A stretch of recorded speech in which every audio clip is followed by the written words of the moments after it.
கர்த்தருடைய பரிசுத்த நாமத்திற்கு மகிமை உண்டாவதாக. இன்றைய வசனம் சங்கீதம் 18:28. தேவரே என் விளக்கை ஏற்றுவீர், என் தேவனாகி கர்த்தர் இருளை வெளிச்சமாக்குவார். அதனால் கூட இந்த வார்த்தை கேட்குற ஒவ்வொருத்தர் வாழ்க்கையிலையும் எந்த இருளான பாதையில் கடந்து போனாலும் ஆண்டவர் என்ன செய்ய போனால் உங்கள் வாழ்க்கையில் இருக்கிற எல்லா இருளையும் வெளிச்சமாய் கர்த்தர் மாற்றப் போகிறார். வியாதி என்ற அந்த இருள் நம்முடைய வாழ்க்கையில் இருக்கிறதா? இல்லை கடன் என்ற இருள் இருக்கிறதா?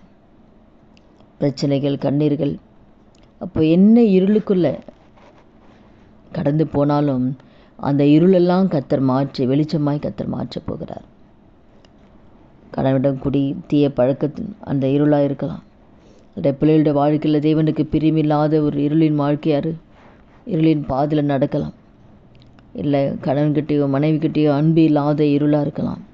அப்போ எந்தெந்த காரியெல்லாம் இருளாய் நம்முடைய வாழ்க்கையில் இருக்கிறதோ அந்த வாழ்க்கையிலுக்கு அந்த இருளெல்லாம் கர்த்தர் மாற்றி ஒரு வெளிச்சத்துக்குள்ளே கர்த்தர் கொண்டு வரப்போகிறார். இதனால் கூட தன் சகோதரனை பகைக்கிறவன் இருள் இருந்து இருளில் நடக்கிறான். இருளானது அவன் கண்களை குருடாக்கினபடினால தன் போகிற இடம் இன்னதென்று அறியாதிருக்கிறான். சகோதரனை பகைக்கிறவங்க கூட இருளில் தான் இருக்காங்க. அப்போ அந்த இருள் நம்முடைய வாழ்க்கையில் இருக்கா? யார் யார் நம்மை பகைக்கிறோமா? யார் மேலே நமக்கு கசப்பு இருக்கா, கோபம் இருக்கா? சகோதரனை பகைக்கிறவங்க அவங்க இருளில் தான் இருக்காங்க. அப்போ அந்த இருளையும் ஒளியில் இருக்கேன் என்று சொல்லியும் தன் சகோதரனை பகைக்கிறவன் இதுவரைக்கும் இருளில் தான் இருக்கிறான். அந்த இருளில் யாரெல்லாம் நம்ம இருக்கிறோம்? யார் எந்த சகோதரன் நம்ம பகைக்கிறோம்? ஏன் நம்ம இருதயத்தில் கசப்பு, கோபங்கள்? அப்படி சகோதரனை பகைச்சா கூட அவங்க இருளில் தான் இருக்காங்க, வேதம் சொல்லுது. இந்த நாளில் கூட அந்த இருளையும் ஆண்டவர் மாற்றப் போகிறார். அந்த பகைமைன்ற அந்த இருளை கர்த்தர் மாற்றி போட்டு அந்த இருளை கர்த்தர் முற்றிலுமாய் கர்த்தர் எடுத்து போட போகிறார்.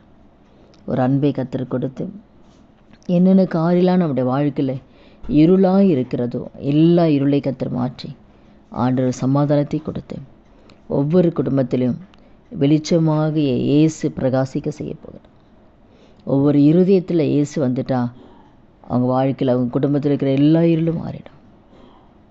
அதனால் இந்த வார்த்தை கேட்குற ஒவ்வொருத்தர் வாழ்க்கையும் எந்த பாதையில் எந்த இருளான பாதையில் கடந்து போனாலும் இந்த நாளில் அதெல்லாம் கர்த்தர் மாற்றி உங்கள் வாழ்க்கையில் இனி வருகிற நாட்களில் ஒரு பிரகாசமான ஒரு நாட்களுக்குள்ளே தேவன் கொண்டு போக போகிறார்.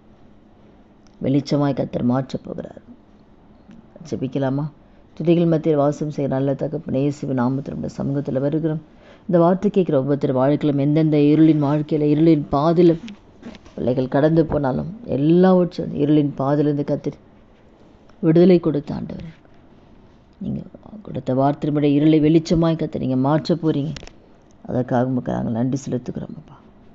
ஒவ்வொரு குடும்பங்களையும் கர்த்தர் ஆசீர்வதிங்க. இயேசு கிறிஸ்து நாமத்தில் ஜெபிக்கிறோம் நல்ல பிதாவே, ஆமென். கர்த்தர் நாமத்துக்கு மகிமை உண்டாகுது.